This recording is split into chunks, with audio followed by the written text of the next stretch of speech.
ओम घटे गणपति पंचदेवता पाद्योदकं स्वाहा के पानी देते पाद्योदकं स्वाहा ओम घटे गणपति पंचदेवता अर्घ्यं नमः ओम घटे गणपति पंचदेवता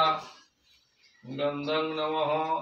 गंधद्वारा दुरादत्ता नित्य पुष्य किरीटिं इतो दिक्कत बहुतारं कवियो पयोजंग पुष्पं गोसुते लक्ष्मीपुत्र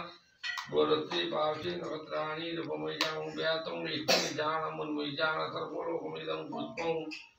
धूपकैरे ओम वनस्पति नमो मुद्या सुमनोरमया निवेदा धूपं गाग्रं पदुनेसो धूपं वैविध्यं स्वाहा ओम कर्पूरगौरं करुणावतारं विद्यारदारं भजयन्तारं तदा वसन्तं